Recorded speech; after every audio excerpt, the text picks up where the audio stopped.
So, Greg, what do you think, looking back on these 10 days, about what you expected or more? To be honest, Mark, I'd have to say that our expectations have been exceeded on almost every front. It's turned out to be a remarkable, moving event on every front. What made this so successful? Whose vision was this, and how do we pull it off? Well, none of this happens without Vin Lananna's leadership, for sure. And but secondly, I think, and maybe more importantly than Vin's vision, was the way that the people of Oregon embraced this event from day one. We've had, thousands of people involved in making this a success. And then the way that people actually came and embraced the fan festival concept. Obviously the competition has been fantastic.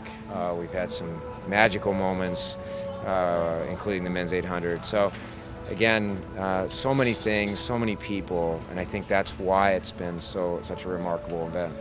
So do you think Eugene has reclaimed its title as Tracktown USA? Is there any doubt now?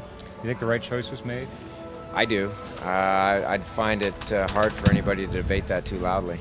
What are the chances we'll get third trials in a row like we had before, and making this the permanent home of the U.S. Olympic Track and Field Trials? How is that a goal of our city, of the committee? I would say that certainly we have more left to do in 12. There are things that we didn't accomplish in 08 that we had hoped to. We ran out of time, ran out of funding, and that sort of thing. And so there's things we will try to accomplish in 12.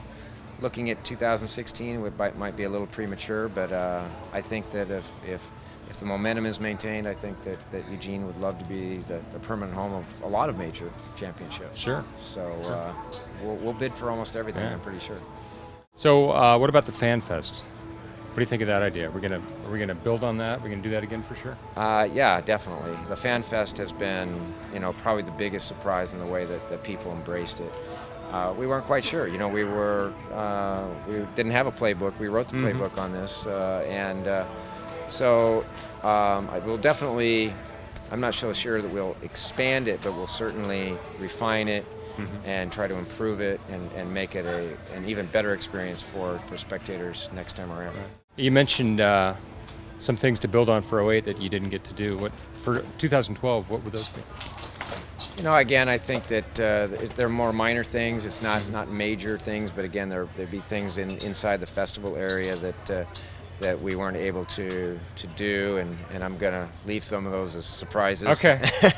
All right. But no, we've got more ammunition in the gun, so to speak. Last question: favorite moment of these trials? For me, I'm gonna give you two. Obviously the 800, which everyone has referred to, probably one of the greatest moments in Hayward Field history. For me, personally, when the Olympic trumpet sound went off for the first time over the speaker system on Friday night, I stopped, hair on the back of my neck stood up. I had to take a breath because I knew that something very special was about to happen, and sure enough it has.